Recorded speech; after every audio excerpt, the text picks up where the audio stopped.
Je suis Boniface Ouedraogo du Burkina Faso. J'exerce comme prêtre dans le diocèse de Ouéguia depuis 8 ans. Et j'ai été nommé par mon évêque comme aumônier diocésain des enfants, c'est-à-dire le prêtre qui doit s'occuper de la pastorale des enfants.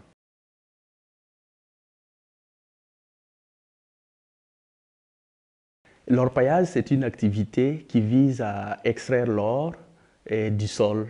Et cela consiste d'abord à creuser et faire sortir la terre, ensuite atteindre le minerai. Il faut dynamiter les roches à environ 30 à 80 mètres du sol, faire sortir cette pierre très dure à casser. Ensuite, on prend la pierre et on la pose à l'intérieur de cet instrument dont je ne sais pas le nom en français. Et ensuite, on frappe, on tape dessus pour casser et avoir la poudre. Alors, c'est une activité très difficile qui s'exerce parce qu'il faut faire sortir une grande quantité de terre des trous, des tunnels. Et ensuite, il faut être très vigilant pour laver et voir l'or en tant que tel qui est encore sale qu'il faudra purifier.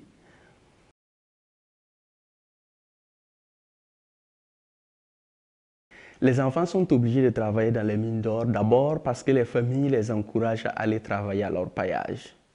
Les familles de la région du nord du Burkina Faso sont très pauvres, très démunies et manquent souvent de moyens de subsistance.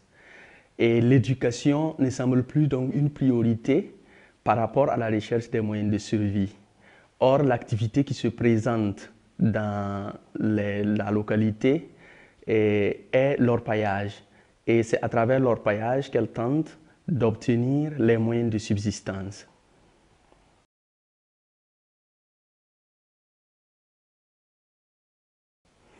J'ai moi-même d'abord été orpailleur à mon enfance, mais orpailleur d'occasion.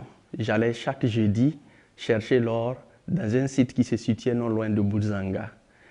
Lorsque j'ai vu la misère de ces enfants sur le site qui peuvent passer toute une journée et n'avoir qu'une petite pitance pour se nourrir, lorsque j'ai vu qu'ils accomplissaient des travaux très durs qui compromettaient leur santé, je me suis dit il fallait bien que je m'engage.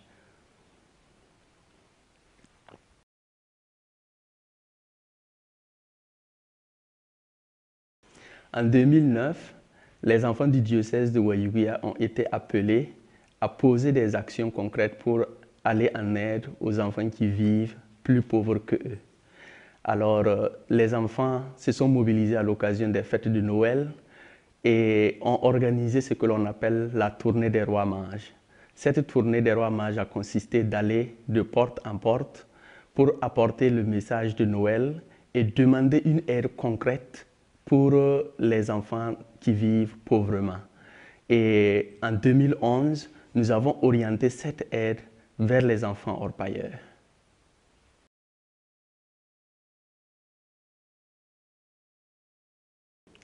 En août 2012, j'ai eu la chance d'effectuer un séjour en Europe, en France. J'ai contacté Madame Françoise Leclerc qui m'a permis de la rencontrer et nous avons échangé sur notre projet d'enfants orpailleurs. Elle a été marquée par ma proximité envers ces enfants et l'action que je menais auprès d'eux. Et depuis lors, nous avons travaillé, nous avons collaboré pour le bien de ces enfants.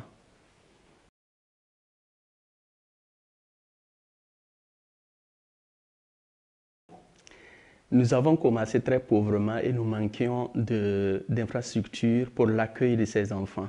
La Fondation Raoul Folero nous a aidés à mettre en place des infrastructures, notamment une maison et un hangar pour l'accueil des enfants.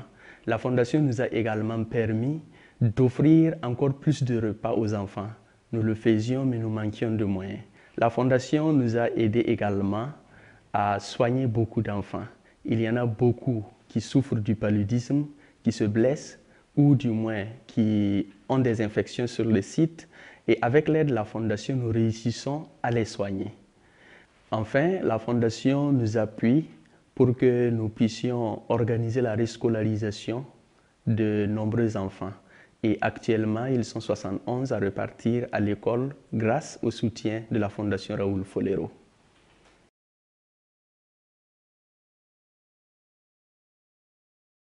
Trois animateurs travaillent de façon permanente avec moi à entretenir une proximité avec ces enfants, à les assister directement. Deux autres personnes collaborent avec moi dans l'encadrement de ces animateurs et également des enfants. Il y a un prêtre du nom de l'abbé Charlemagne. Il y a également un ancien orpailleur qui a accepté de nous accompagner, surtout pour le contact sur le terrain.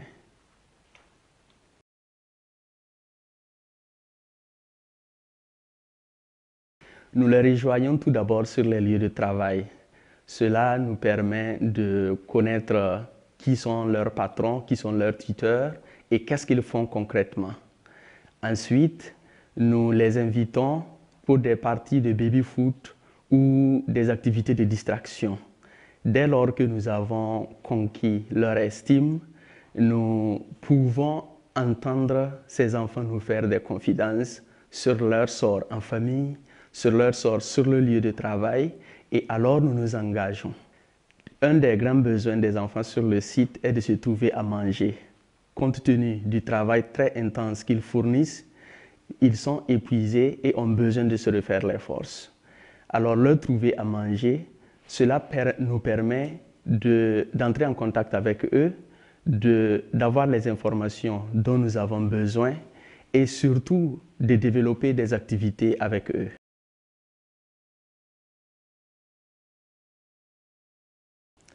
Quand nous commencions nos actions auprès des enfants sur le site d'ordonamisme, nous ne pouvions nous occuper que de très peu d'enfants. De nos jours, grâce à l'appui de la Fondation Raoul Folero, nous réussissons à nourrir 150 à 180 personnes 3 fois dans la semaine. En plus de cela, beaucoup d'enfants s'adressent à nous, pas dans le cadre de la restauration, mais juste pour être écoutés, être accompagnés dans le contexte des problèmes qu'ils vivent.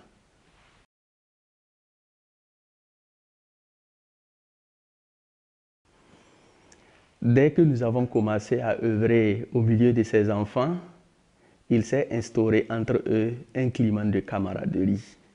Ils sont devenus solidaires entre eux et développent des liens d'amitié.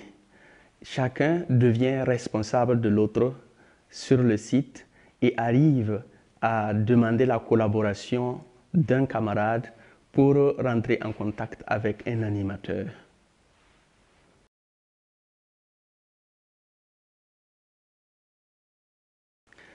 En mars 2013, j'ai fait connaissance d'un enfant qui s'appelle Tontpambo Désiré.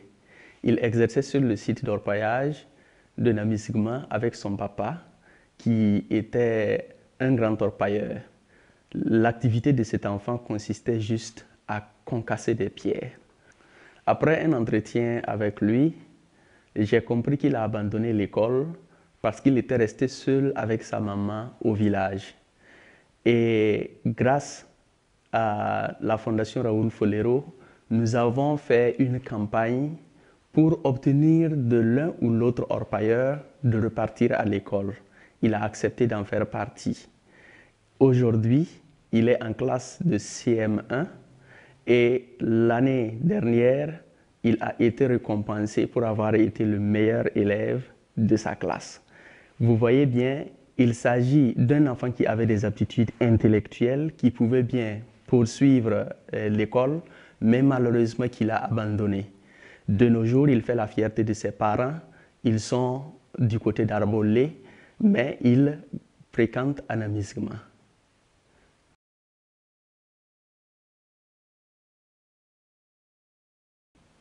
Nous comptons tout d'abord renforcer les activités déjà existantes, à savoir la restauration, la scolarisation, la prise en charge également et des frais de soins.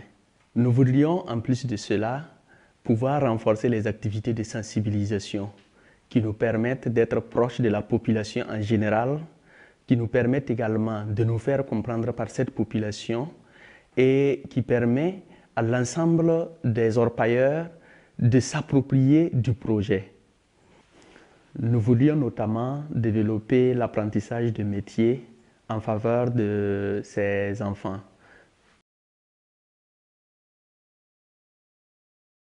Nous avons besoin de beaucoup d'appui pour pouvoir continuer de secourir les enfants qui sont sur les sites d'orpaillage dynamiquement.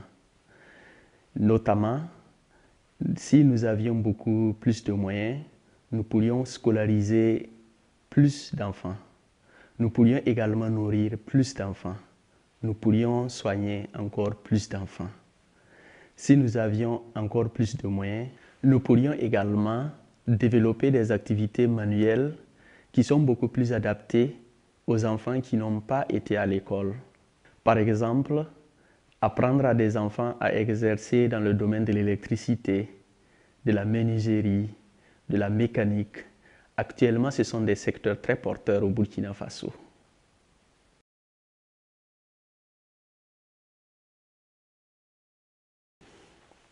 Ce projet Enfants orpailleurs donne beaucoup d'espoir aux enfants. Il leur fait envisager l'avenir autrement. Et je crois que c'est une chance qui est accordée aux enfants de bâtir leur avenir. Un impact réel que nous sentons sur le terrain, c'est que la population est interpellée dans sa manière d'agir vis-à-vis de ses enfants, dans sa manière de travailler et dans sa manière d'éduquer les enfants.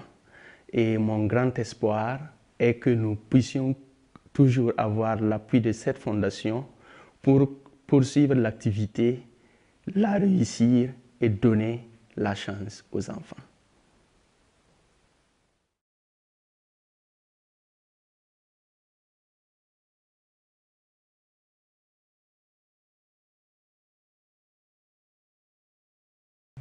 J'ai employé encore secourir.